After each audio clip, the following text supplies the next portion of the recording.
Hey guys, it's Dennis here with Revog Games. I'm joined by, Joshua Weyers, all the way in South Africa.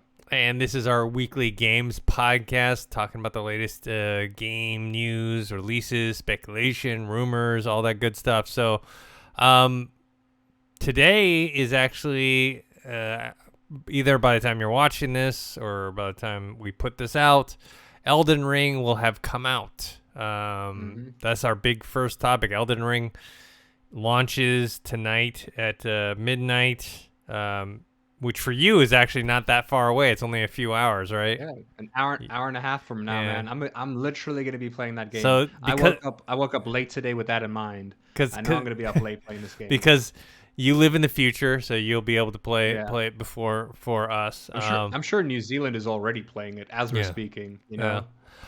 But the embargo for the reviews released a couple days ago.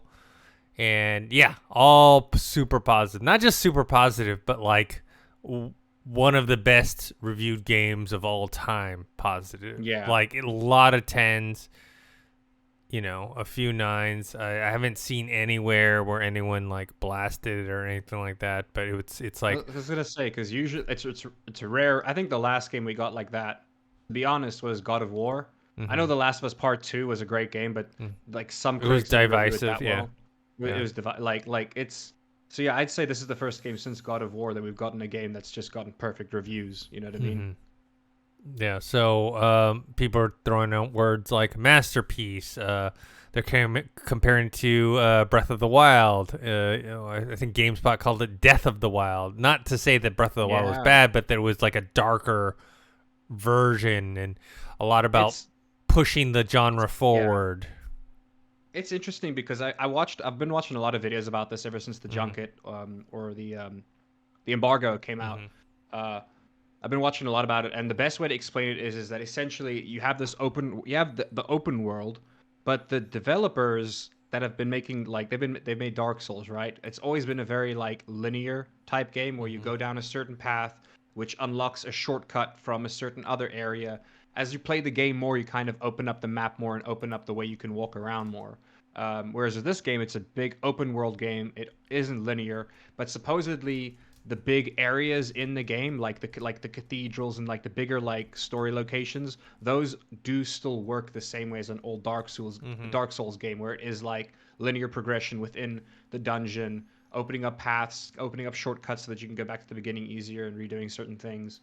Um, but so I thought that was very interesting. They literally took Dark Souls and just made it open world. You know what I mean? Yes. But like still holding on to Dark Souls, changing a few things. Obviously, they had to change a few things. hmm I'm looking forward to it. I'm glad that the embargo came out before the time because there's been breakdown videos of the class systems so that I can spend less time. Because with these kinds of games, I always spend hmm like an hour like looking at the classes, and there's always so many, and I never know which one to choose. And with these types of games, though, it's very important that everybody knows that the class you choose is only important in the beginning because you can build your character to play however you want to play it.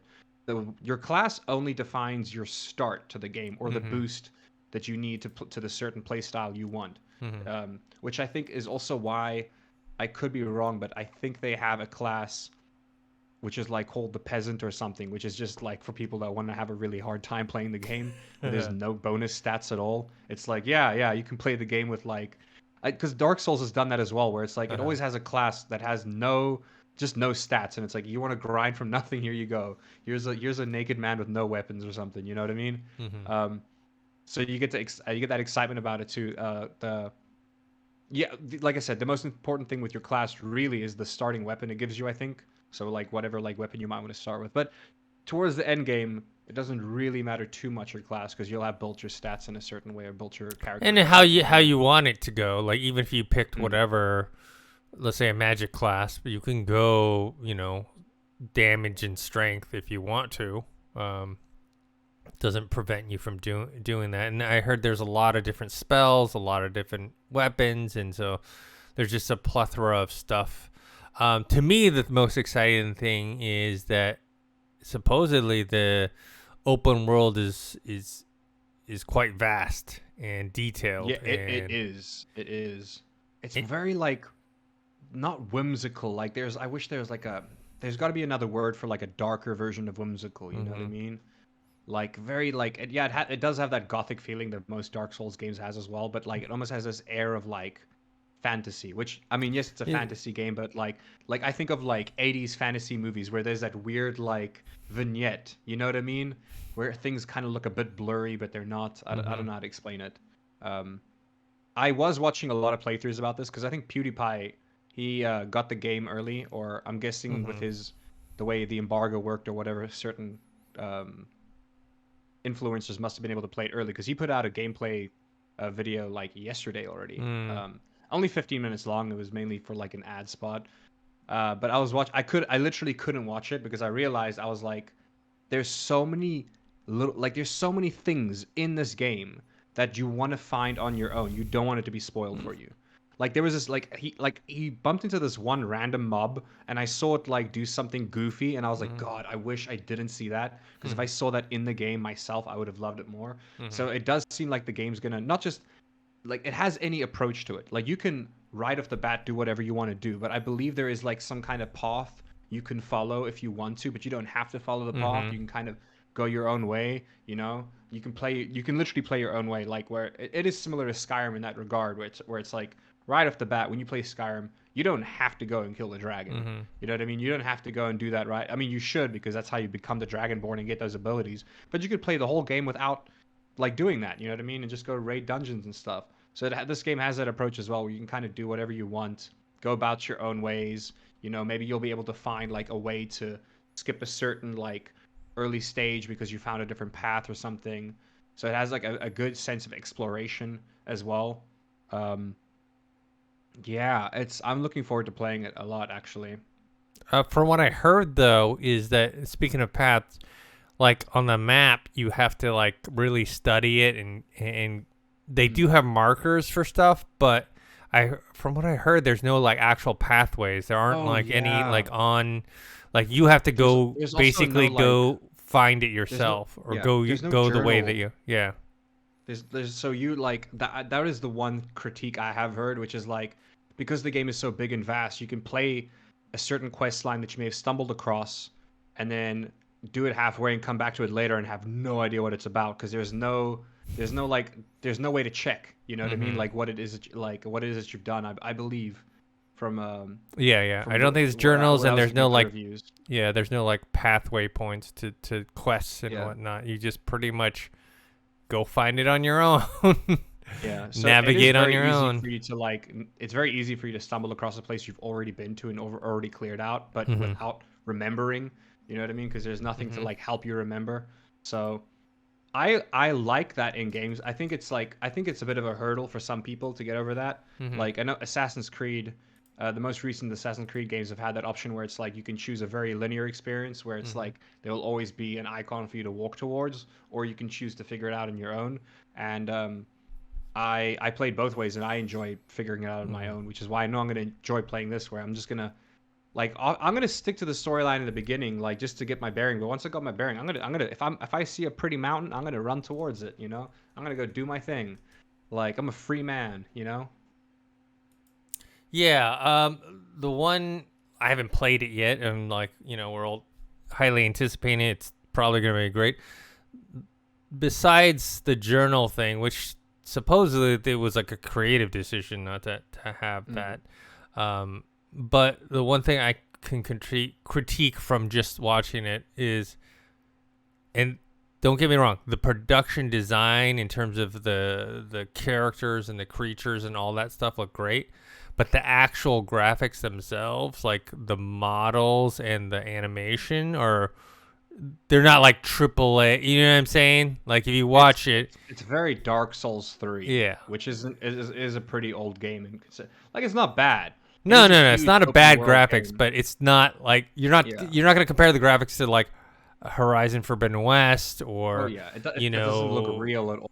But that's what I mean. It has more like a like Mhm, this fantasy feeling, or like fantastical might be a better word. mhm, Kind of like how they pulled it off in Ghost of Tsushima, where it's like almost like a surreal experience, where it's like it looks prettier than what it would in real life, or like they went into a certain art style more. That's why it's like I don't get like I wouldn't say maybe a blurry effect was a bad choice earlier, but there's like a certain vignette that they put with it because they know the graphics aren't like, the greatest thing. But you're not going to play this game for the graphics. You're No, gonna play this game for no, the it's fine. It's fine. I'm purely just for it's a gameplay and minor more. critique, just Yeah. watching from the reviews is like, okay, this doesn't scream like next gen or whatever. But like I said, the creature designs, like not the animations, Lore, the variety of different attacks and combats looks great. I'm just I'm purely saying this on like if you see like the cloth and the hair and it's like moving in pieces instead of a fluid. And it's also very like flowy. Like I'm literally looking at it now. Like I'm not gonna lie, they could have put more physics in the horse's tail, but yeah, it's not Red Dead Redemption 2. It's not Ghost of Tsushima. It's not I see what you mean. Yeah, Horizon Forbidden West. I think they did I would say they kind of went with a good choice with the physics and animations because it like plays into the style as well of it. Like when the characters like walk and run, like their hair like it obeys a whole different law to gravity. You know what I mean? Like it kind of floats for a bit before like falling down or whatever. And I think that kind of plays into the feeling of the game, which is what I like. Yeah. But I mean, Man, that's just an a hour and a half minor from now. thing. Yeah, as soon as we're done with this recording this podcast, you can hop on and we'll do a first impressions video tomorrow. See how many hours you get in. See how many hours I get in. And see, I'm pretty sure it won't be that. You'll probably be a lot further than me, because I'll probably get a few hours in, maybe 2 or 3 hours. But you'll probably be way ahead. But yeah, I mean, this is one of the most anticipated games of the year. It looks like it's one of the most high. It's funny just to have this back to back with Horizon Forbidden West, which is also being talked about as a Game of the Year contenders. You have 2 Game of the Year contenders coming out in February. Like a week apart from each other, February is not known for a big video game month. It's actually not really known as a big entertainment month. Like movies don't really release in February. Like big movies don't release in February. Dead for ad revenue for YouTube usually. Like January, February, most YouTubers they don't get any that's like when ads are down the most and stuff. Yeah, so next month is a pretty big month for game. Like, there's 2 pretty big games coming out next month, if I remember. I think Ghostwire was one of them. Yeah, next month's a big month too, so it could have been maybe a choice to like. There's more big games coming out next month, if that makes sense. I would have rather have released it in this. I would rather have released closer to Horizon Zero Dawn than to other to 2 or 3 other big AAA games. You know what I mean? I think it's a smart choice. I think it was the delays. Remember, Horizon Forbidden West was supposed to come out in 2021 at the end. It was supposed to be like a Christmas thing. Yes. You know what I mean? Got delayed, and holiday sale. Elden Ring has been delayed as well several times, if I'm not mistaken. So it's not. I don't think they ever planned like, hey, this is February's the month we're gonna launch. It's just like, oh man, we keep pushing it back, so we might as well release it. And sometimes it's good releasing in a window where there's not much around. The only problem is now you had 2 that got delayed that ended up releasing so close together. But I had just finished. I talked about this before. I just finished the Ghost of Tsushima Iki Island The DLC, and then so I just kind of loaded up because people told me play Horizon Zero Dawn before you play Forbidden West. So I started that up, but the problem is I only put like an hour into it, and now Elden Ring's gonna drop tonight. So true. Well, how did you feel about the first hour of Horizon though? It was cool. It's a good setup. It's good, yeah. It's funny how big Aloy's head is when she's a child. Yeah. When she grows up, it's fine, but she's got this big melon on her. Actually, when I she's completely forgot about that. Yeah. I remember having a reaction very similar. Man, I forgot about that. Yeah. I guess. I mean, it's cool. It's a cool concept, I think they were worried about resemblance. They were like, we need people to know that this is, you know what I mean? Yeah. Yeah. Anyways, at first, when you start the game, you're like, is this God of War? Because it's like in the snow, and then what's his name? Roos comes out. He's got the Viking like Warpaint or whatever, and Mm-hmm. looks, you're like, is this some sort of Valhalla / God of War type of game? And then all of a sudden, like, there's mechanical dinosaurs running around. Like, okay, that's not it, but you know what I mean. I Um, can't wait for you to get to the I forget what they're called in game. I could be wrong. I think they're the arcs or whatever, but there's like 5 of them. They're mhm. kind of like dungeons, and every time you clear them, you actually like upgrade your cybernetic abilities or Mhm. well, it's something you upgrade something else, but I'm not going to say what it is yet. Okay. But yeah, you upgrade a certain thing and you kind of like which allows you to like hack more things and do more things and get more Uh-huh. powerful as it goes on. And they're cool little dungeons as well. I like that. I think Yeah. you'll find those. I just can't wait for you because the story is very rewarding in that game. Okay. The gameplay is rewarding. The game mechanics are rewarding because of the way the element system works. But more than that, for me, the reason why I highly rate that game is because of the story. Okay. Like I feel like I would have enjoyed that even as a book, to be honest. It didn't even Mhm. have to be a game. It could have been a book and I would have read the crap out of it. So to kind of wrap up the Elden Ring conversation, Oh, I got a couple more things to say about it okay, though, if that's all okay. right. Let I me will talk about something yeah, that's related to this. So I want yeah. to, finish or play Horizon Zero Dawn and then Forbidden West. The problem, Elden Ring is not like some small game. This Oh is like no, an it's huge. 80-hour game. There's people who haven't beaten it yet and they have put like 60 hours into it. And they said like if you actually want to do everything, it's probably over 100, like 110, Mm. 120. They said if you beeline just the main story, 60 hours. But if you want to do some side quests mixed with, the main, I mean, 8 hours is a long time. It's gonna be a while before I finish that. I was gonna say with your with the amount of time you have to game, Dennis, you'll finish Yeah. this by 2023. You know, Yeah. I mean, look how long it well, took me to finish that's the Cyberpunk exactly. 2077. I was like, that'll be our spoiler review. Will be in a year Yeah. from now. Look But forward to to it. be fair, Cyberpunk, I was like playing it for a little while and then I'd stop for a long time, like The two, middle three section months or of whatever. Cyberpunk is, but it's also like that. Like you, I think we've said it before. A lot of Yeah. people have said it. That middle chunk of Cyberpunk, it's kind of Kind of repetitive and repetitive. it's Yeah. like it doesn't have like a lot of. It doesn't keep you too invested. The Yeah. beginning half of that game and the end half of that game are Yeah. gold. Yeah. In the middle half, like the only way I got through it was by doing a lot of really obscure side quests to keep Yeah. me interested. You know what I mean? So, but from what I Um, heard from Elden Ring is that it's interesting all the way through. Like everywhere you go is great, and yeah. everywhere you go has a purpose and whatnot. So, I was gonna add on to that because that's the thing they kind of took from Legend of Zelda, hmm which a lot of games I see in the future are gonna use this as a thing where it's like Legend of Zelda had this aspect where it's like if you saw something, like you're in a big open world area. I mean, a lot of open world games have this, but it's one of those things where if you see like there's like an encampment of like goblins or whatever, you can go up hmm to that, go clear it, get some like loot out of it, hmm whatever.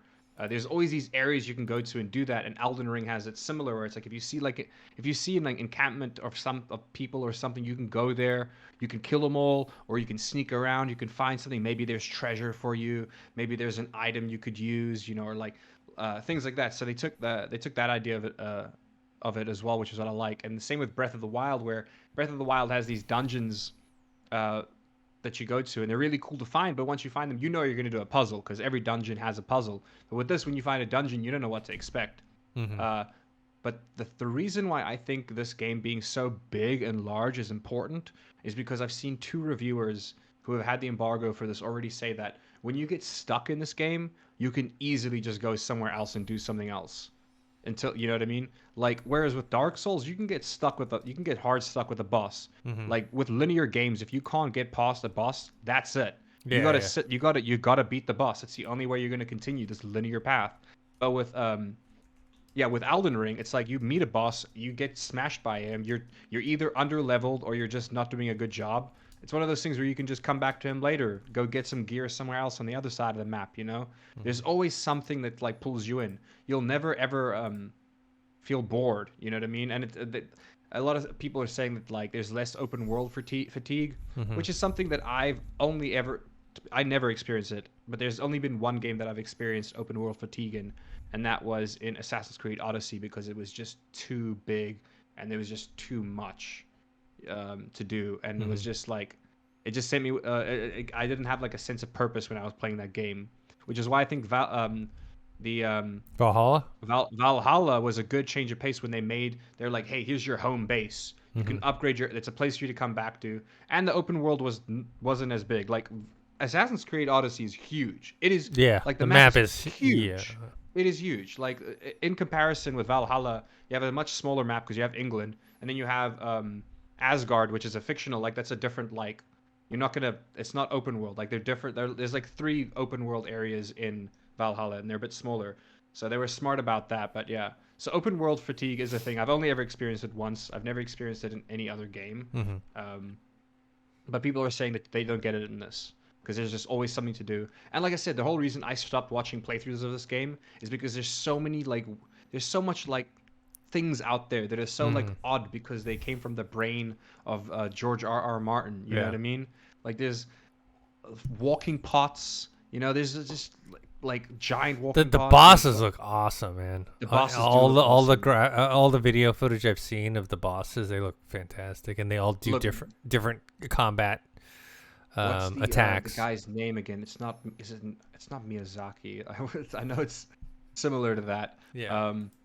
But yeah, the game director, the guy who's been making Dark Souls his whole life, that's the one thing that they've always nailed is they've always made very cool looking bosses. Mm-hmm. Especially towards the end of Dark Souls, there's been some like really obscure, interesting looking bosses, and I love that that's in this game as well. Mm-hmm. The game eases you into the combat. Some people are saying the Mm-hmm. game is difficult, even though they knew it was going to be difficult, they were surprised by the difficulty. And then some people are saying that it's like too easy, but I feel like maybe that's just because they're in the beginning of the game, and the game's kind of supposed to be easier in the beginning to be less Yes, to like get you to be into it. more forgiving. And Because that's the biggest, yeah, they that's said the biggest thing with the Dark Souls and Bloodborne is that you die the game is unforgiving from the Mhm. get go. The minute you're in that game, yeah, that doesn't hold your hand. With this, at least, there's a bit of hand holding in the beginning to like ease you into it. At least until you get to the open world aspect, I think. Yeah, it is Hidetake Miyazaki. It is Miyazaki. Yeah, Okay. yeah. Yeah. But speaking of what you're talking about, the thing that reviews were saying was that there's no scaling, there's no level scaling. So if there's an area that the bosses or just the enemies are high level. That's it. You've got to go do something else and come back later. Exactly. They're not Yeah. going to scale to you. Yeah, but that's the beauty of it too. Is like that means you can always, if you want the challenge, you can go for it. You know what I mean? Hmm. That's the beauty of it. Where it's like you're obviously gonna bump into bosses you're not supposed to bump into yet, and you're gonna like. I mean, I know what I'm gonna do is because I love grinding. I love grinding in games. It's grinding, getting loot, getting stronger. Mhm. So I would just go somewhere else, get stronger, come back and whip Yeah. that guy's ass. Yeah. But I also know many people that would be like, no, I'm gonna beat this boss even though I'm severely underleveled, and they're gonna sit there, dodge rolling, sneaking, parrying, Mhm. doing whatever they can to turn like what's probably like a 15-minute boss battle into like a 2-hour grind where they're just like holding on for you. But some people love that, you know what I mean? And that's what I think is this game has something for everyone except for the casual gamer. This game is not for casual gamers Mm. at all, but it has everything for any type of hardcore gamer, whether you're a fan of Souls-like games or not. You know what I mean? But isn't there an easy mode? From what I heard, there is an easy mode. I think there is an easy mode. There's because this whole controversy because we don't even have this on the rundown, but I can bring it up now because it's related. Is you remember we talked about how hard Sifu was, and apparently they've added like an easy mode. They actually added a harder mode, like even harder than the regular mode, which is already pretty hard. But they've added an easy mode, and some fans have kind of gone in an uproar. I'm like, why? You can still play no one's forcing you to play the easy mode. You play the normal mode. They couldn't get to the true ending, because to get to the true ending of Sifu, you have to not die once. You have to finish the entire game in once. To get the true ending of Sifu, you have to not die once, and that's a challenge from what I've been looking at just from content videos. So I can see that as well, but like, yeah, look, it's one of those things where like Sifu's a new IP as well. They can do that. I don't know. Like, I don't think people are gonna complain. I just don't know. No one's gonna buy Elden Ring and play it on easy. You know what I mean? Like, it's just like I guess some people will because they're interested in the lore and the Yeah. world, but most people, like 90% of people buying this game, are going to play it on this like just the normal difficulty or a higher difficulty. Because I had a feeling this game had an easy mode because I watched, like I said, I've watched a few people play the game Mm-hmm. already, and the one person I played, the one person I watched, I'm not pointing out any names, was just breezing through some of these people, and I think they. Maybe the people, maybe I think the game's the same, but either you get a damage buff where you damage them more, or they have like, or it's a health drop like debuff where they have less health or something. Because he was like killing people in 2 hits. You know what I mean? Mm-hmm. Yeah, or it Yeah. could be one of those things where, because remember the enemies don't scale, so it could be like, oh, you're just way too powerful now, and you're going Yeah. back to like a section Oh, no, that's they were in the not. beginning of the game, Oh, like still okay. in the beginning of the game, but they just ran through the beginning of the game quicker than other people I saw. Mm. Um, But I mean, each to their own. There's once again, there is absolutely nothing wrong with playing games on easy mode. I want to No. point that out. No one should feel any shame for ever playing a game on easy mode because games are meant to be enjoyed by everybody. Yeah. That's the point, and that's also what the game developers want. Game developers don't want a game like that was the biggest problem with Dark Souls in the first place was they eventually created like a name for themselves as the hardest game, and they were selling well and there was a market for that, but they also know that they're missing out on a larger market because people of a lot of people who are like, I don't want to play the world's most difficult game. I want to No. play a game that's going to make me wind down or like, focus about something else. So I do think that this is the kind of game where like it's good to like bring new people into the genre. You know what I mean? Yeah. Though I do think the best game that did that was Jedi Fallen Order because that was also Yeah. Souls I like. mean, I think that was the best game to bring new people into that kind of genre. yeah. Um, I, yeah, it's not a, I'm. a very by heart Souls-like game, but it has many elements of a Souls-like game. Mm-hmm. Um, yeah. All right. All right. Let's move on to the next topic. Is wait, why do I have this one up? Oh, that's weird. I think it just jumped. PlayStation VR2. Yeah, The actually didn't talk to you too much about this in person because I figured we save it for the podcast, but do you think they'll get any I know it doesn't look like the Quest because it has the Halo yeah. strap and they've patented that design, which I'm wondering how third-party people are able to do their own uh, Halo strap because I'm No, I'm looking at I don't think it's buying. the Halo strap. I think it's the crown that they have patented. Like so, like Yeah. the Oculus Quest 2, like you can buy like what I have the Elite strap, which is basically a Halo strap. The Oculus Rift had a Halo strap. I think what they patent is the kind of Oh no, crown. those I got the Elite strap too. It's not a Halo strap. The Halo straps are specifically like it sits on you like a crown. So there's Okay. no there's no sideways stuff. Like as you can see here on like if we're Uh looking huh. at the headset right now, you see how there's nothing connecting it on the sides. It's all just like resting on your head, Mhm. like it's hanging in front of your face essentially.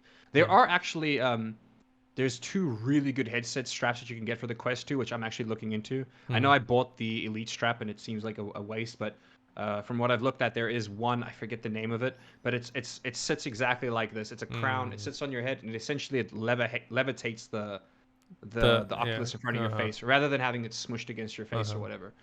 Which in my opinion is the most comfortable way. It's just Sony like they kind of like had a patent on that I Uh think huh. for a while, which is why Oculus and other companies aren't doing it. It's like third party companies are doing Halo straps. Yeah. But yeah, it doesn't look a lot like the Quest, but It's I would have because made it's it a white and different color. black. It's white and Yeah, black, I and so I would people. have made it a different color, man. But then it's like you got to match the PS5's color, and I Yeah. get that. Yeah. So Uh, I think it looks cool. It has a thank God or. it's got cameras. It's got Thank a. God it has cameras. Yes.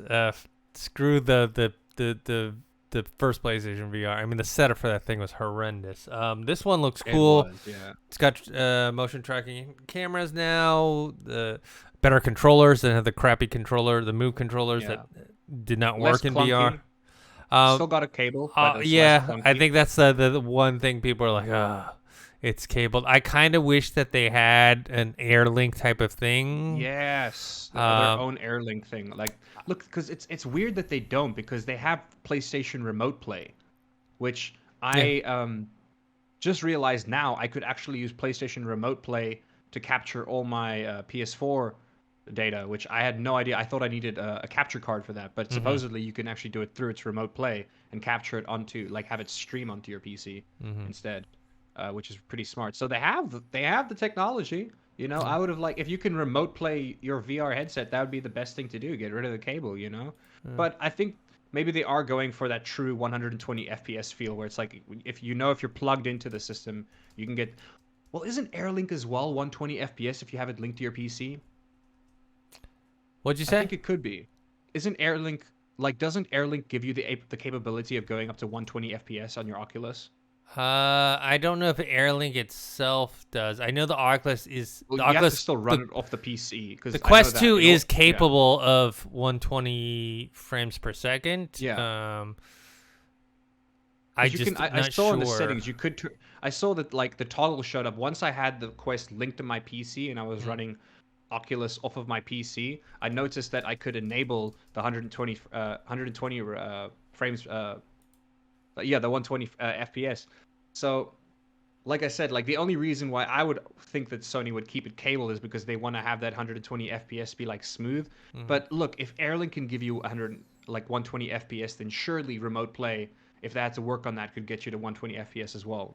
Granted, if you had a good internet connection. Well, if you design it properly, you can have both. You can have a cable that detaches, from the Yeah, headset, and you also literally have like the Quest. Yeah, yeah, or that and would be ideal.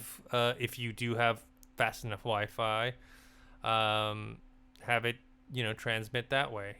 But who knows? I mean, we aren't designers or It's gonna engineers. have. Oh no, I'm looking at the old PSVR. I was gonna say the old PSVR had an OLED screen. Hmm. So, It's anyways, interesting. Yeah, it they don't looks have the cool. stats. Let's see what they said they want to make these triple A title games. They want to differentiate themselves from, and I think that's the right move, right? You're not gonna compete against the Quest 2. Quest 2 is the consumer. The Quest 2 is the consumer friendly. It's like the cell phone version. I mean, it literally is a cell phone version of VR, right? You're not gonna get the best graphics on it. You're gonna get good enough graphics. And it's accessible to everyone. It's Yeah. wireless, and that's the big thing. You charge yourself. It's independent on its own. With the PlayStation VR2, okay, you need your PS5. You need the wire. So might as well just lean into making the most, you know, high end experiences possible. I mean, you're going after that Valve Index crowd. You're going after that. What do you think eye tracking is? It tracks your eyes so that for certain parts in games, it will help you Yeah, with because I've certain. noticed it's the only VR headset that has eye tracking, and I was just wondering what would the reason for that be. It's It a very does have, new yeah, thing. it's got 110 degrees field of view, which is pretty good. Hmm. That's 20 more than the Quest 2.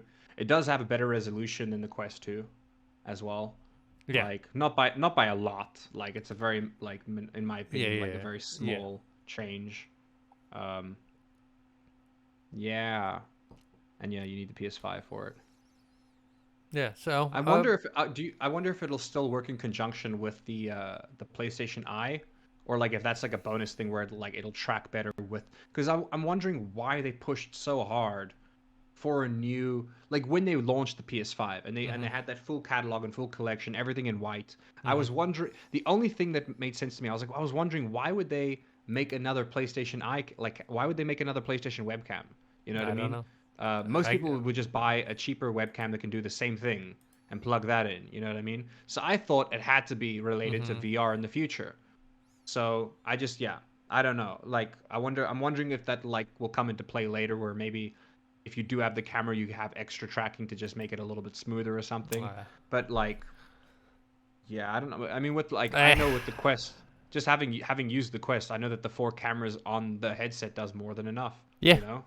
Yeah. The only thing you're not getting is when your controllers are kind of behind your back, or Yeah, which you y- never see anyway, so it doesn't really matter too much. yeah. It's there's a few things you can't do, but it's the majority of stuff with the front facing motion tracking. It's Yeah. fine. Um, I will say that it does look very comfortable, and that was the biggest thing for me. The reason I enjoyed the first PSVR2 was because at the time it was the most comfortable VR headset, Mm-hmm. and I had at that time I tried everything, and it was by far. I mean, look, it's nowadays it's not that comfortable, Mm-hmm. but at the time when it came out, it was the most comfortable, and I think they may have hit the nail on the head again with this. I think this will be the most comfortable VR headset out of the box without any Mm-hmm. accessories or anything. I Mm-hmm. think this is going to be very comfortable. All right, let's move on to the next thing. Street Fighter 6 was announced Oh with a yeah. little teaser trailer. All the High memes. definition toes, Dennis. Well, High definition all toes. the memes have come out and said that Ryu is looking a little thick, and they've been showing Hmm. off side by side pictures of him and Adam Driver when he was Kylo Ren. Oh, Uh, the wide yeah, boy. Yeah. Oh yeah, my the God, wide, he is wide. yeah, I can so see that. He yeah. actually kind of looks like the Hulk. Yeah, definitely like Oh my God. that look to it.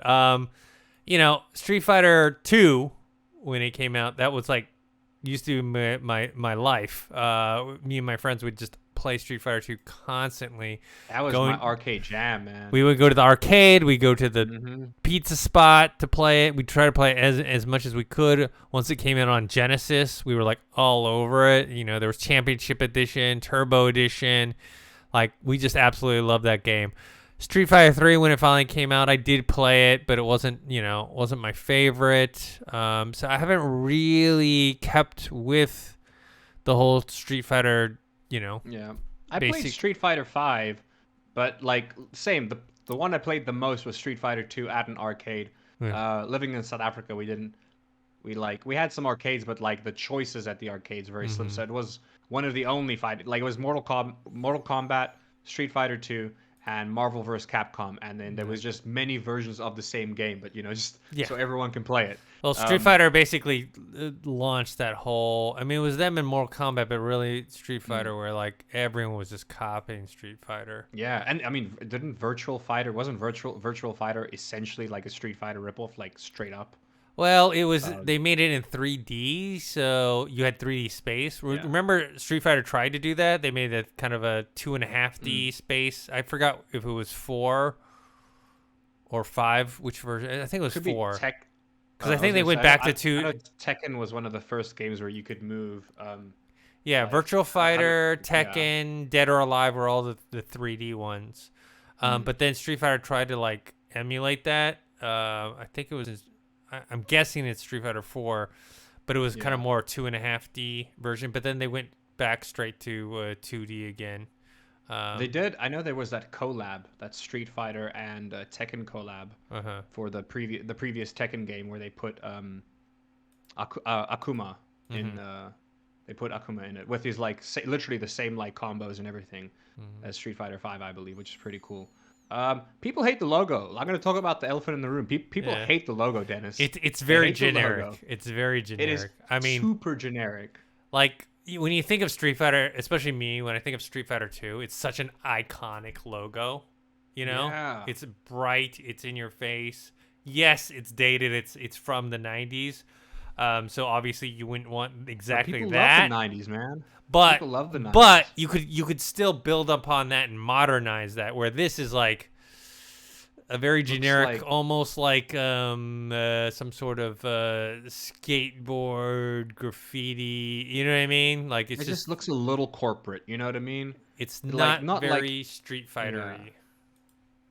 I will say that, like, right off the bat from far away, the logo would make me think of something like related to martial arts, but I wouldn't like tie it to Street Fighter. You know what I mean? Also, it looks similar to a lot of stock photos, and a lot of companies have got similar images. It's just very generic. That's the thing, is that there's a lot of companies around the world that have a very similar logo because of how generic it is. And it's okay if you're normal, if you're like a plumbing company in like some small town somewhere, like you don't care if you have a generic, you care about clients, you know what I mean? But with this, like with the game, man, the logo matters, dude. And it's just like, there's something about this that just seems so like corporate, military, like very like uniformed. Like I just don't like it. Like, yeah. Also, I just don't like how freaking like wide Ryu is. Holy crap! Nobody has a rib cage that wide. That's insane. I don't You know. what Adam mean? Driver does. Oh, that's true. That's true. I wonder if I think that was like the lens as well that they used at the time. Um, yeah, but and then and then people were memeing at how like high definition his toes are. Uh-huh. Like apparently, like because well, they're like, why do their feet need to be so Mhm. high level detailed? And I do have a theory on that, which is weird. Which is I think because they're smaller objects, if you can get like high definition toes, Mhm. like I think it'll trick the brain into like making you think like, whoa, this is a really high resolution character model Mhm. because you can see smaller details like the grooves in between the toes. Which that's a dumb thing to think of, but I thought that was the reason maybe. You know what I mean? Yeah. Um, it's Uh, it's a good time. It's a good time for it's a good time for them to like announce the game though. I will say because there, as far as I know, there aren't any other fighting games in the mix right now or mhm. anything that's like out there getting worked on. I don't know if there's a new Mortal Kombat coming out. I don't know if there's a new Tekken coming out. I haven't heard anything, so that's why I think this is a good time for them to announce this. You know what I mean? Like, there's not exactly like there's more hype about this now than there is about any other fighting game. Well, I think I think King of Fighters just came out recently. The new King of Fighters did just come Mm. out. That was But also a Street Fighter 2 ripoff from yeah, SNK, the people who made Neo Geo. I remember they had a ton. It wasn't just King of Fighters. They had a ton of Street Fighter ripoffs. Virtual Fighter, or like there No, was it so wasn't many Virtua Fighter. It like was like a bunch of other ones, but like I think King of Fighters was kind of like their prime one. You know, I mean, yeah. I I mean, remember it's back still in the like I said, the game just came out. People like my friend Ian's playing it. He's loving it. He's yeah. always been a fan. Because I just would rather play Street Fighter. You know, I mean, at the end of the day, truly, if I was gonna play a fighting game, I would rather play Mortal Kombat or Tekken. I've always been a Okay. huge Tekken guy, but between Street Fighter and King of Fighters, I'd rather play Street Fighter. Yeah, I'm a Street That's a Fighter guy. no-brainer, man. I've always been a It's Street just Fighter guy. arguably a better game. Mhm. Like it looks better, it plays better. Yeah. I hope I don't get any hate for saying that, but yeah. But That. the biggest takeaway I think is the fact that people just hate the logo, and it's not that it's bad. It's just so boring, you know? Yes, you look at it and you don't think Street Fighter. That's the thing. You can't No, like tell what it is. I think of a product that isn't a game. Like I think of like an actual physical like product like I think shoes, like skating shoes, for some yeah, reason. I do get that brand. I do get like shoes. It does look like oh my god. It looks like a clothing brand label. That's Yeah. what it is. Oh, It could be on shoes, it could be on hats, it could yeah. be on t-shirts. It looks more like a freaking clothing brand logo than anything else, you Yeah. know? That's what Uh. it is. That's actually the in my opinion, that's the best description of it. Yeah. All right. It literally looks like it looks like a streetwear clothing brand. Yes. Yes. Moving on to the next one. This one, Call of Duty. This year there will be a Call of Duty 2022, but there will not be one in 2023. Mhm. They're skipping that year. So, and it's going to be the first time in I don't know how many years, maybe 20 years that there wasn't a Call of Duty, a yearly Call of Duty. Um, Vanguard did not do as well as they wanted, even though it sold. I mean, all Call of Duties sell well, but just didn't do what they were expecting. Also with Call of Duty Warzone being out, like I mentioned, it's like you're fragmenting your base. Like if you're not going to really bring something to the newest edition, people are just gonna kind of get tired of it, and you've gotta Yeah. you know I mean, I don't know if it's like there's the update to the article which like makes me think I mean, I like Bloomberg is pretty credible, you know what I mean? But then Activision comes out and gives IGN a statement saying that they're like, no, yeah well, this is their exact statement. We have an exciting slate of premium and free to play games, free to play this Call of year Duty and beyond. experiences for this year, next year, and beyond. But that just sounds like a very like lawyer way of saying like, oh no, games as a service. You know what I mean? Yes, it I think sounds like it is. They are going to skip the year, but they're going to have something in its place, yeah. probably Reports Warzone of anything content. otherwise are incorrect. That's what they Yes, said. Yeah. Warzone, Probably would be. content. Maybe it'll be a Warzone reboot or Yeah, something, who knows? or like a rework. I've But always advocated for not coming out every year. it's just dumb.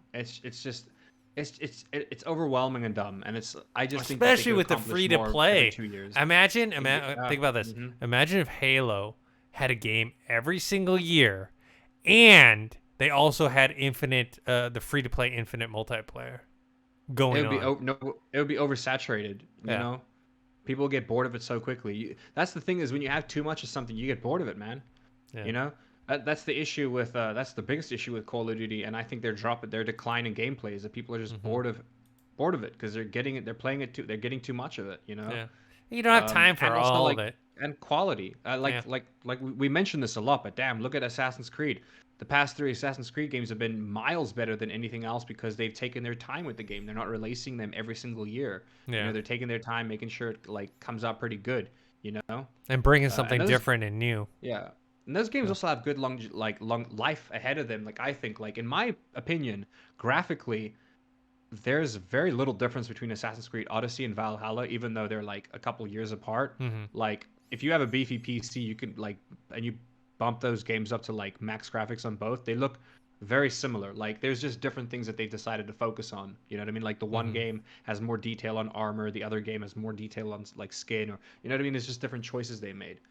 So those are like games you can still play in the future. Whereas like I don't know with Call of Duty, it's like it really is a thing with like I think that for a while they were thinking to themselves, they're like, hey, if this game flops, it's okay. We got another one coming out in 12 months, you know, and that's not a good thought No. process to have. No. And But also, like I'm sure that's you're not gonna the burn out yeah the audience. You yeah burn out your audience a lot with a lot of stuff. So, uh, I agree. all right, let's move on to the next thing. Uncharted, the movie, hit the Yes, theaters last week, and I'm watching it tomorrow, man. I'm excited. I saw it a couple days ago. My review, you and me will do a review. You haven't seen it yet, but my initial Yeah. thoughts are it's okay. It's okay. There's I some. think I'm gonna enjoy it, but I'm gonna feel bad I spent my money on it. Like I think that's the vibe I'm gonna get. Well, I have Where it's like, AMC. I have yeah. AMC A list, so it's like I'm not really spending money on it in a Oh, sense. fair enough. Yeah. So It seems like one of those movies though that I feel like if it was owned by if it was owned and produced by a different company, I feel like it would have like killed on Netflix. You know what I hmm mean? But like, I don't know. Like you said, it's not bad. Like all the reviews I've seen, and especially from friends who have watched it, who I trust their critical reviews, they've said the same thing. They're like, yeah, it was all right. You know, hmm like they were entertained. You know, it wasn't exactly mind blowing. Um, but yeah, it's just interesting because they think like I mean we're gonna talk about it now, but this is gonna be a franchise, so we're gonna be getting multiple movies. yeah.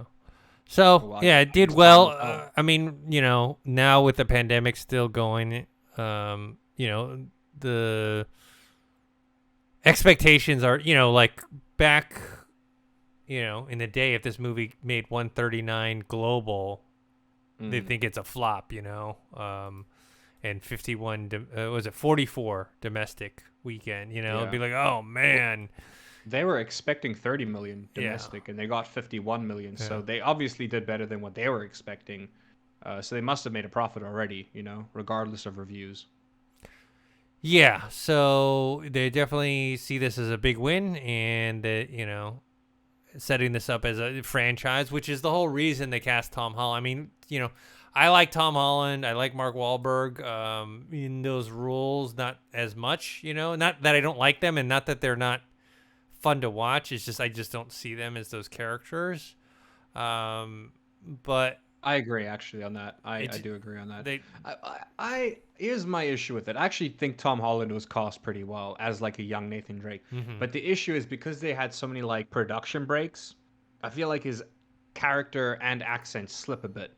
You know hmm what I mean? And that's just from the trailers. I haven't seen the movie yet, but just from the trailers, there's some moments where I'm like, oh wow, that's young Nathan Drake, and then there are other times where I'm like, oh, that's just Tom Holland. You being Tom Holland. You know what I mean? hmm Like, so yeah, I'm going into the movie with very like not low expectations, but like just no expectations. I'm hmm gonna get myself a nice meal before the time. I'm gonna go in there with my belly full, yeah. chill out, and watch the movie. Like I didn't leave the theater and go, "Oh man, wasting my time." I had a decent time. If I had watched it at home, I don't know Mm, if I'd be like, "Oh man, I wish I'd seen that in the theater." You know what I mean? It's not one yeah. of those like, "Oh my god, I missed out by not seeing it in the theater." I like yeah, Tenet is the movie for me where I'm like I am so sad I couldn't see Tenet in a movie theater. Mhm. You know what I mean? It's just the movie was designed to, in my opinion, the movie is one of those movies where it's just designed for film and it's designed to be watched on like a big. It's not meant to be watched on a TV screen or a computer screen. You know what I mean? Mhm. Um, but Um, yeah, well, I mean, good for them, man. Good for yeah. them. They made their money. I'm always happy when movies do well, regardless of whether I like them or not, because I know that there is a severe, large amount of people involved, and I know that when it's profitable, those people get to work again. You know what I mean? Crew get to work again. Like, it's just more job creation in the future. So I'm happy about that for sure. Yeah. What interesting for you to watch, it has nothing to do with the movie, is when you go watch the movie, it opens obviously with the studio logos, right? They have Hmm. basically a new Sony PlayStation Studios logo, motion logo. Okay. So this is like, their new thing that they're adapting. So you'll see in this logo, you'll see God of War, you'll see Oh, Horizon. that's cool. So Kind of like so the MCU thing, but with like yes, Sony. Oh, yes. that's cool. So basically, what they're hinting at is That's cool.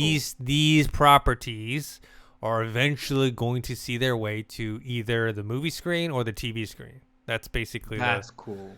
the That is cool, man. the I guess I what mean, you I can think like surmise from it. So that would make sense because I think Tom Holland also said that he would love to do a Jack and Daxter movie, obviously like a much more darker and grittier uh, version, and I think that's also Sony IP, yeah. or it was like Jack and Daxter was strictly on Sony only, I believe. I could be wrong, but I'm pretty sure that was PlayStation only. Um, Also, that's just a movie that I would not like. I'm hoping he means like animated, because if he means live action, that would be horrifying to see. Because Hmm. some of those characters should not be in live action. Like cats. Cats should not have been live action, man. You know? They should not have gone CGI on those bodies or anything like that. Okay. All right. Let's see. Yeah, made Next good money. Good for topic. them. Do you think the reason they made so much good money is because it's a good movie, or because people are finally kind of able to go out and watch movies again? Like, I Uh, think that plays a role because people are it's definitely more both. comfortable now. It's both because Yeah. the Omicron variant, it's not gone, but it's lessened than it was Yeah, it's before. mild. Yeah. It's the type of movie that people are willing to go out for, much like Spider-Man. Nowadays, the way movie-going habits are is like, oh, people will go see a movie in theaters, but they're not going to see, they're not, it's been proven in the last year where Into the Heights and West Side Story, they're both musicals. People just, Oh my God, I forgot West Side Story came out. yeah, so Whoa, I haven't it's, watched that yet. yeah, I haven't either. I wanted to see it and then I mean, kind of I love came in musical with. theater, so I'm kind of ashamed of myself for not having watched that. So the point being is they've discovered really only these big tentpole movies. I mean, Death on Nile didn't do well. I watched it and I liked it and I enjoyed it, but it's that's the type of movie people would rather watch at home. And the COVID has caused, I don't even know what caused, it has quickened the audience's expectations of what they're willing to go see at home or go and see in the movie theater and what they're going to see at home. I don't believe I don't think COVID changed anything in the sense of this Hmm. was already the trajectory that people were going on. It just got there a lot faster because of COVID. Yeah. Now everyone's I mean, watching, we see it with local movies here in South Africa. Sorry to interject. no, go ahead. Um, like we put like there's a lot of South African movies that get filmed, but they go straight to a streaming service because they don't do well domestically, which is weird because they're very like they're about South Africa, usually Hmm. set in South Africa, starring South Africans, about our culture. Whether it's a sci-fi, it could be like a sci-fi and set in space, but Hmm. you're seeing South Africans act and you're hearing them and like the culture is brought into it. And we used to do South African movies used to come out in Hmm. cinema. Like I have cinema releases, but they were like in the early 2000s, and then I don't know what happened. I guess one day they just realized it was more profitable for it to either be straight to TV or straight to a streaming service. Like even Hmm. in the late 2000s, cable satellite television, a lot of our like local movies went straight to satellite television because they got a higher buyout than they would have made money at the cinema. You know. Hmm. So I think Uh, you're absolutely right. Like because it's like a big movie cinema experience, you want to watch a big movie. You want a tentpole experience. I'm not gonna go watch some like indie movie that was done on like $1 million budget. You know, like I'd love to watch that, but I'm not gonna go to the cinema to go watch that. You know what I mean? I want a big cinematic experience, not something that may have possibly been shot on 2 or 3 different cameras because of budget constraints. You know what I mean? So kind of related, semi-related to the Uncharted movie stuff is in terms of video game adaptations, Fallout, the TV series, which is Oh going to be on yes. Amazon, which Jonathan Nolan is, I think he's the show running. Walton Goggins, a very underrated actor, has been cast as the lead role. If people don't know Walton Goggins, he was in The Shield. He was in Justified. He was in both The Hateful Eight and Django Unchained, Quentin Tarantino's movies. He's an excellent actor. He's But gonna looks be like a ghoul, which is great because I think he's got the. No offense to the guy, I'm sure he's amazing, but he's got like those like deep set eyes and like I think the fact that like he has a very large forehead. I don't want to say it or like a receding yes, he does. hairline. He does. Like I think it'll be easier to pull off the look of a ghoul. You know, it's also going to be very easy for if they do end up going like the bold route. Like you can very easily put on a bold cap. Mm-hmm. You know, if even if he doesn't want to shave or whatever. But I don't know. He seems like a good like he'd do a good ghoul, a very good ghoul. There's a ghoul. Yeah. I hope it's based. I forget the name of the ghoul character, but there's a ghoul character in Fallout 3 that's like People are actually speculating that that's what he might be. he. But then again, I guess the hint is that they said it's based on ghouls from the games. Mm-hmm. Rather than name dropping a certain character. But I actually read about that earlier as well. A lot of my friends were speculating. They were wondering if that was the ghoul he was going to play, the one from Fallout 3. Yeah, he's hilarious, and I don't know. So, anyways, Walton Goggins, very excited to see him in this show, which I hope they do justice. Same. Uh, I think they. I don't know if they will, but I think that if anyone's going to do it, it's going to be these guys. Because weren't they also the people that worked on Westworld? yes. Yeah, and I didn't particularly like Westworld. That's my own take. I thought it was beautiful. It was a good it looked like a good TV show. It was shot very well, but the story just wasn't for me. I was very intrigued in the first couple episodes, and then I lost interest. But that was just me personally. Everybody else I know was hooked to that show. You know what I mean? And I have faith in them. I don't think that they'll hit the nail on the head, but I think they'll get really close, and I think that that'll be good enough. You know? Hopefully they kind of capture the kind of tongue-in-cheek, kind of dark humor. Oh, I don't know about that. Yeah, that's actually you got a good point. I don't know if they'll nail the dialogue. You know what I mean? And the characters, it's not a. It's I think they'll get the look serious, they'll get the look but for it's sure. not. Yeah. It's supposed to be like really. I mean, there's some there's a lot humorous. of absurdism in this game Yes. as well. You know what I mean? Like I think of Codsworth from Fallout 4. He's this he's this deranged butler robot Yes. that's basically just been tending to your house for like God knows how long while you were frozen in time. You know what I mean? Like I love those kinds of characters. Or I think I once met a ghoul who didn't think he was a ghoul.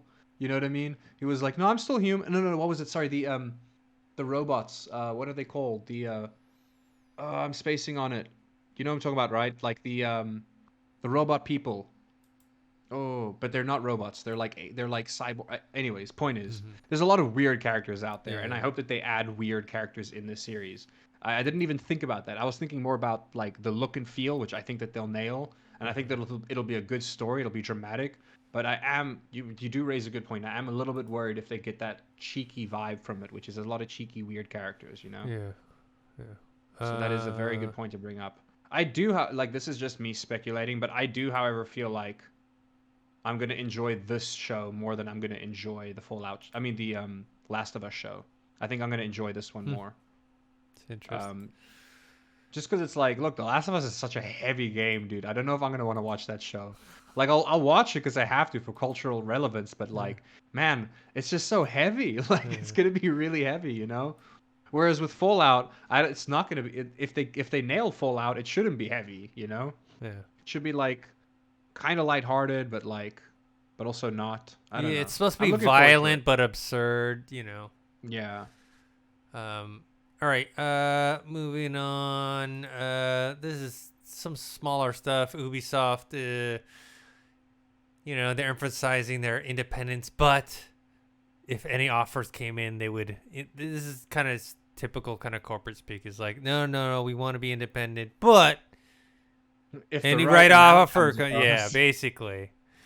if the right amount They comes don't want to across, close the yeah. door because if let's say Microsoft or Sony or whatever came in and dropped some cash, they'd be like, oh, okay, sure.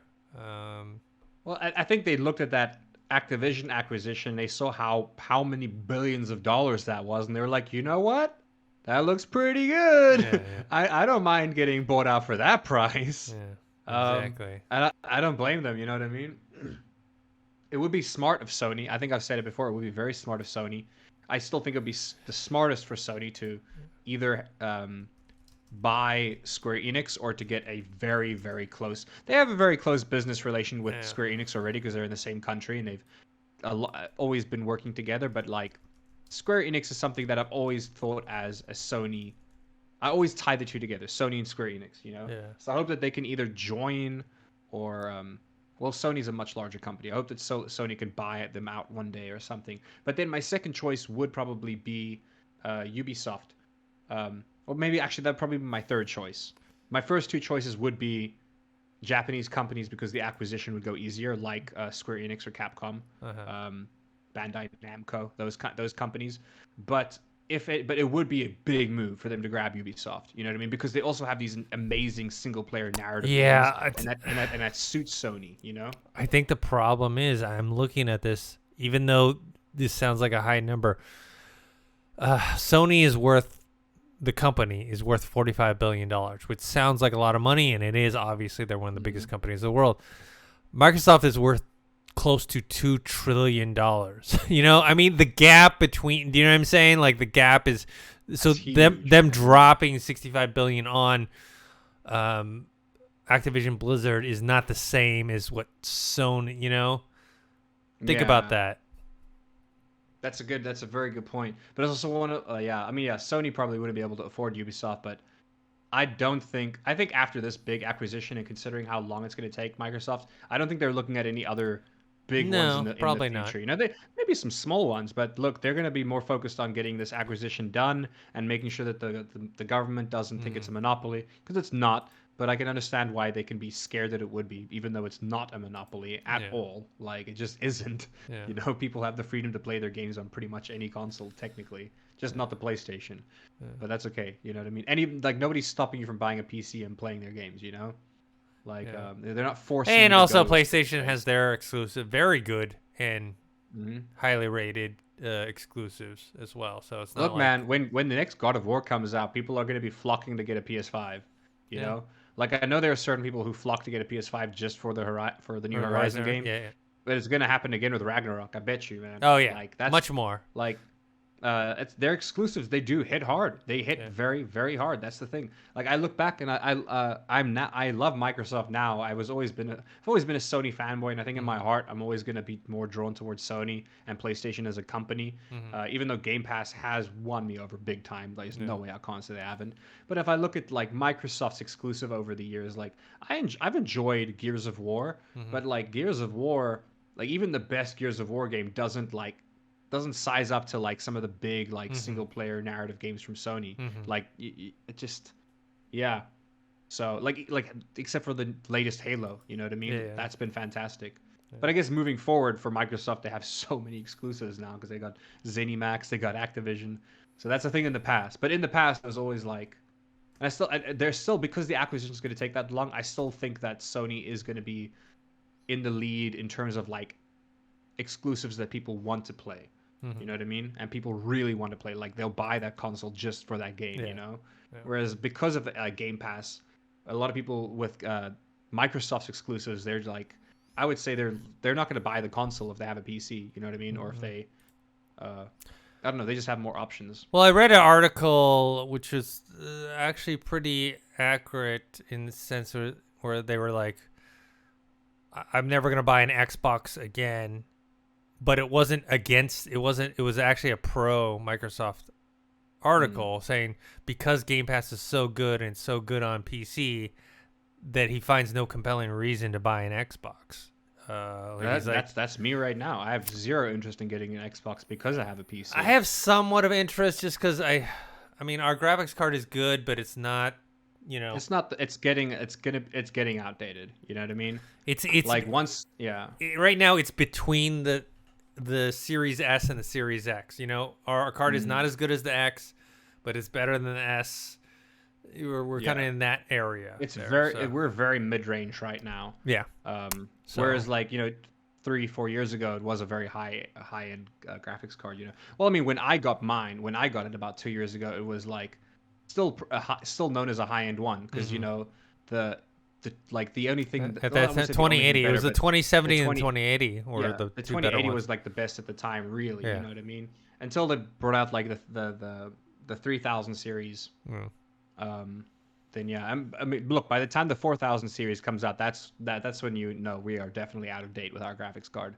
I'm already looking into trying to get a graphics card. They're just I don't want to swear, but they're so expensive. It's so absurd, Dennis. Even I don't know about you. I don't know if you know what the price of your graphics card was when you bought mine, but the one that close to 400. I think about 400. 400 for so the they're more expensive now. Like when we got, I don't know about you, but when I got my graphics card, the price has gone just because of scalpers and stuff, and like people trying to get them and mining operations. The price has gone up. It may have gone back down to what it was, but I remember when I checked it out, like at the end of last year, it was like about almost like $100 or $150 more than what it cost. You know what I mean? Wow.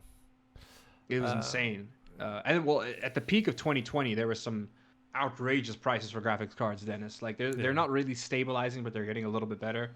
Especially here in South Africa, because we get taxed heavily on these things when they get imported into the country. So like, I don't want to get into it right now because it'll just depress me. I was going to tell you to try to convert the amount of dollars, but just know that if I wanted like a 3060, right? If I wanted a 3060, Dennis, I would have to spend at least about $1,000 for a 3060, and I believe that a 3060 is supposed to be like half that. It's actually better now to buy these pre-built computers that have them already. The graphics, because you're paying, let's say, $1,200, but you're getting a whole computer plus the graphics card. So exactly. Whereas right now, like I said, if a 3060 over here does cost actually I'd say pretty much accurate to like about $1,000. Yeah. Costs $1,000 for a third. I think keep in mind if you want like a 3080, that's going to be like $4 or $5 grand. Yeah, that's a different story. But it's insane. But you can get a 3060 right now in a computer for it. The computer is not that beefy though. I mean, it's probably like an i5 with 8 gigs of RAM only. Parts, I guess, you know what I mean? Yeah. Probably make a profit or something. Because you're absolutely right. I've actually looked at there's some pre-built custom PCs that have 3080s in them. And I've looked at the price, and I was like, I could buy that 3080, and then sell all the buy the pre-made PC, sell all the parts, just keep the graphics card, and essentially get the graphics card for the price that it was supposed to be, before all the scalping and shit happened. Yeah. It's heartbreaking to think of, Dennis, because I really do want to upgrade my graphics card, but god damn, it's expensive. It's just not justifiable in the current economy. All right, next thing. This one was kind of funny. EA's CEO says that their soccer games are being held back by the FIFA license. Basically, they're saying FIFA is like not letting them do what they want to do, and they said we've had a great relationship with FIFA over the 30 years. We've created billions in value. But yeah, they're like the problem is like, what are you gonna do? You know what I mean? Like, people aren't going to buy your game if it doesn't have the FIFA license and you don't have the players. Look what happened. I mean, that's literally why their microtransactions do well, is because of the FIFA license, because they get the updated stats and stuff. Yeah. I mean, they can look at their own past and see what happened. Remember when 2K Sports was nipping at their heels, getting closer to the market share of Madden? What did they do? They bought out the NFL license exclusively and basically killed, not 2K Sports, because we still have some good 2K Sports, but they killed the football branch of 2K Sports. Like, the only thing FIFA has is that they don't have to worry about that because, well, I mean, not FIFA, sorry, EA. I just forgot that currently we have to separate the two. When I Yeah. say FIFA, I've always thought of the game, you know what I mean? But now I'm like, okay, now in this conversation it doesn't work because in this conversation FIFA, I'm talking Yes. about FIFA the company. Sorry, the non-profit, and I say that Uh, in heavy yeah. quotations for people Yes. that are listening, Yeah. the non-profit Yeah. organization, Non-profit, my you know, ass. where everybody has a freaking Lamborghini. Yeah. Yeah, non-profit my ass. Yeah. Anyways, just a freaking tax haven. That's a Yeah. different video. We're not doing that video. I'm not here to talk about how corrupt FIFA is as Uh-huh. a company and how they screw over countries every single Uh-huh. World Cup. I'm not going to talk about that. Um, yeah, it's weird because there is no other good soccer game. There just isn't. There's a Pro Evolution Soccer (PES), Yeah. and it's just never been good. Like the games were good, I think back in like 2004, 2006, but since then they've just been trash, trash, trash, trash. Like there's no competitor. So Yeah. like at the very least, even if they lose the license, I think they'd be okay doing soccer games. Like it's gonna sell. They're gonna make way less money with microtransactions and FIFA packs and stuff, Yeah. because of licensing rights. But they'll still be able to make a good soccer game. You know what I mean? And Yeah. release that, and people will play that because there is like no competitor. You know, I don't know Yeah. anybody who does a good like But that was the if difference. 'Cause if Take another Two if another or 2K, sorry, company 2K was really good. but if another company gets the FIFA license, that's the thing. But then it's like they gotta Yeah, of then they course. gotta make a good. EA's Yes. had years, like their engines, like they just know what they're doing when it Yes. comes to FIFA. Like every FIFA game I've played has felt like an improvement. It doesn't look any different, but it does feel different. Which is also why I've always thought that it should have been like a live service thing, or at least where it's like you bring out one every like console generation, or every time there's like a huge bump in graphic Mm. quality, like a generational bump. That's when you should bring it out. I think that they could have made just as much money. Pretty much, I feel like they could have made the same money if they just had the same FIFA for the past 4 years and they just kept updating it. You know what I mean? Yeah. I mean, this is all coming about because FIFA reportedly wants to charge EA like close to $1 billion per year for the licensing rights. So EA is like, oh my god, we make money, but come on, man. So this is like a I hate FIFA the corporate. Well, like it's once again, 'cause it's just so not non-profit. needed because FIFA makes so much money already. The company, not the game. The company makes so much money already. You know what I mean? I just It just doesn't make any sense. It's just because it's one of the it's just so frustrating, Yeah. man.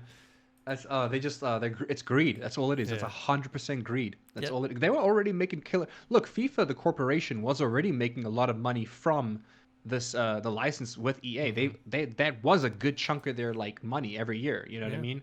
I mean they would kill it every time it's the World Cup. That's when FIFA really pulls in its most money. Um, but yeah, that's pure corporate greed, man. There's no other reason as to why that could be. It's pure corporate greed. I think it's because it must have come to the time of like renegotiating the contract or looking at extending it, Mm-hmm. and then they were looking at how much money they've made from microtransactions, and they were like, hey, we know you guys are making millions off of microtransactions, so you're gonna have to pay us a lot if you want to keep doing that. Yeah. Kind of feel like you're strong arming them in a sense, you know? Yeah. Here's the last thing on my list, which is a very small thing. Bethesda is retiring its PC game launcher and moving games to Steam. Now, this Yeah, makes that makes perfect sense. sense because after being acquired by Microsoft, all their games are basically on Game Pass. So there's no Yeah. use for them to have their own launcher because either you have Game Pass and you're playing it off of the Xbox Game Pass app, PC app, or you're on Steam. So, you know what I mean? There's no point in having their own launcher anymore.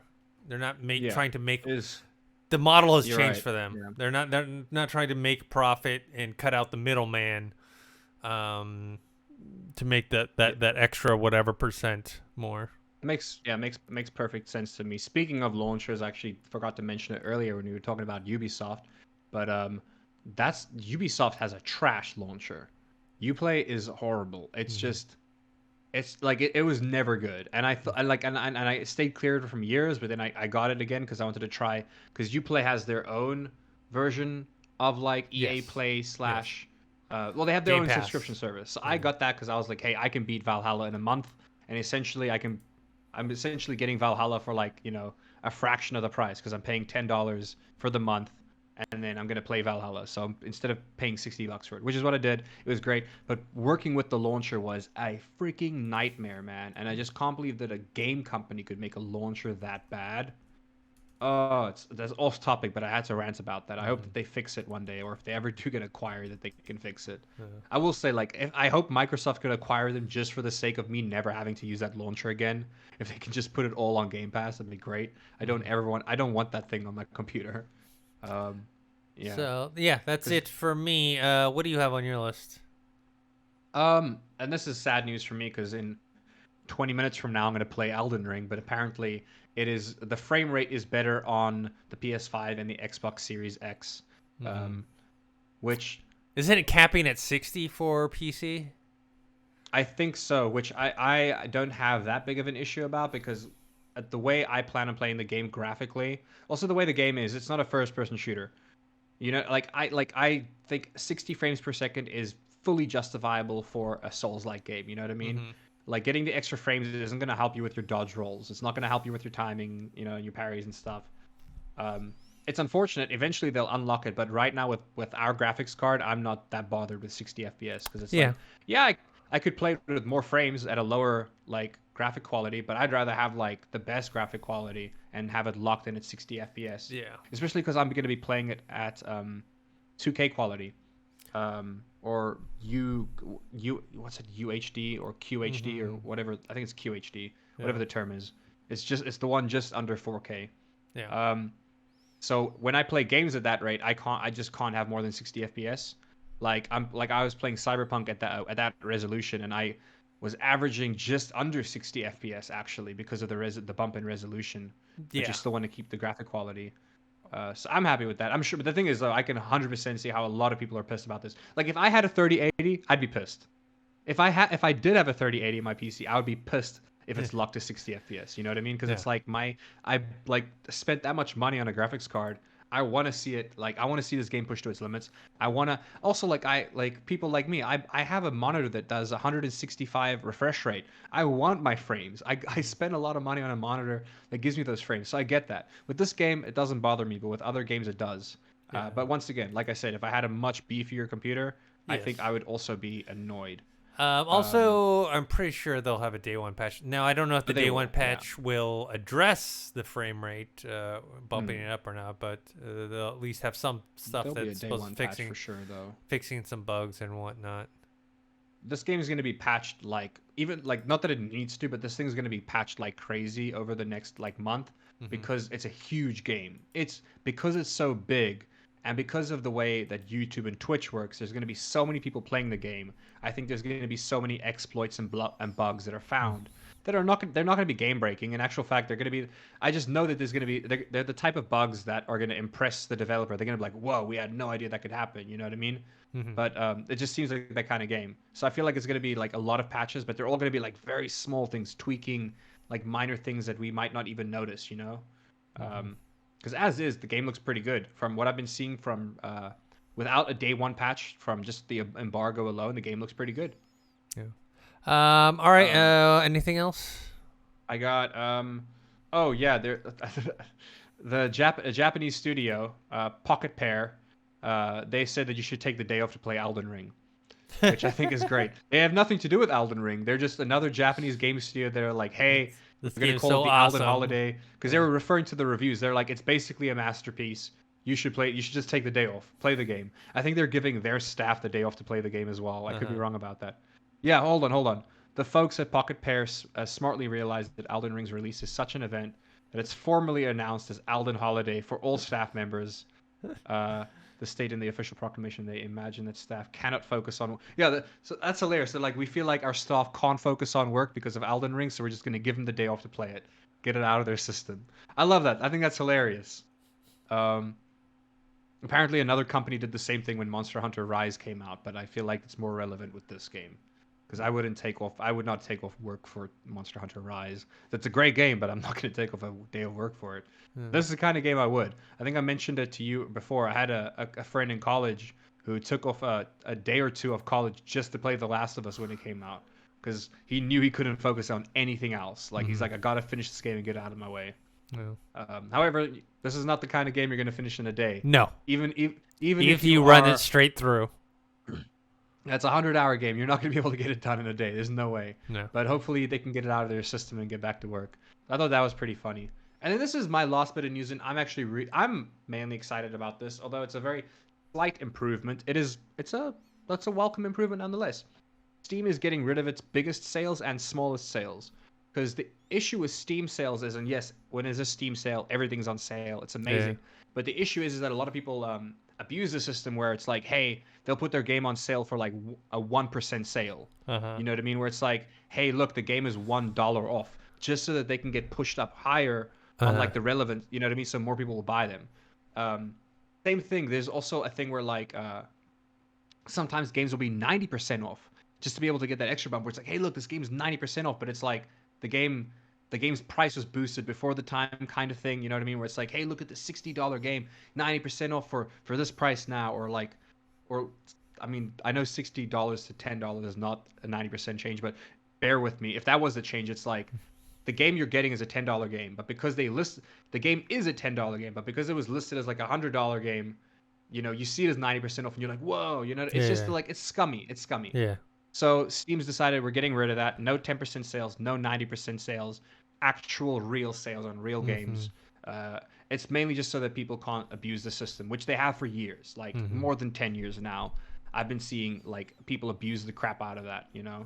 And I've almost fallen for the 90% sale because that's the one that gets you. You're never going to fall for a 1%. If you see a game is on sale for 1%, you're never going to fall for that. No. That's dumb. Yeah. But if you see it's on sale for 90%, that's you I almost fell for that. I looked at it and I was like, wow, it's 90% off. And I looked at the price and I was like, I feel like this is still full price, you know? And then I would look like it was like I remember there was a point and click adventure that was like listed at I think like $100, but but it was a point and click adventure, but it was $100 game, and they like because the 90% the 90% sale, it brought it down to $10. It was just it's a scummy thing to do. You know, that means that the game probably was just $10 in the first place. Yeah. But yeah, that is my last bit of news. Cool. All right. Oh, hold on. I watched the What's up? Cuphead show. Sorry, it's a game. I know we never reviewed it because it's not our thing. I watched like I actually couldn't even finish watching the Cuphead show because it's not what I was expecting. It's more of a kids show, which granted, like I guess it does look like a kids show, so fair enough. But I just thought it'd be darker and grittier, and it wasn't. So it looks like it's a good show for the younger demographic. But I'd rather just play Cuphead again than watch the show. All right, cool. Oh, I just saw a tiny, small article saying that Elden Ring runs on the Steam Deck. So if you are a purchaser of a Steam Deck, obviously Steam Deck doesn't come out for another week or so. It's at the ending of this month. So you'll be able to play it on there if you really choose to do so. Oh, you know what? I think there was this was a smaller bit of news. Sorry about that. I could be wrong, but I think it was Kingdom Hearts. That there was recently a game that got released on the Nintendo Switch, and it was cloud. It was through their cloud system, which is what Nintendo does with like high-end games. They're like you can play it on the Switch, but it's going to be run through the cloud service, and apparently it's unplayable. I think it's Kingdom Hearts. I'm not going to look into it because that pretty much is the story. I think it's Kingdom Hearts. The real moral of the story is don't play cloud-based games on your Nintendo Switch because every single game that I've seen that's cloud-based on Nintendo Switch, it just doesn't work. Yeah. Makes sense. All right, guys. That's it for this episode. You can subscribe to this YouTube channel, youtube.com/Revog, or follow or subscribe to our podcast feed, which is on anchor.fm and Spotify. You can follow me on Twitter @ThinkHero, Instagram Dennis.tzng. Josh, where can people find you? You guys can find me on Twitch @It'sThespis. There should be a link in the description below. And I will also be in the Revog Discord channel if you guys ever want to chat. Cool. And until next time, we'll see you guys later. Later.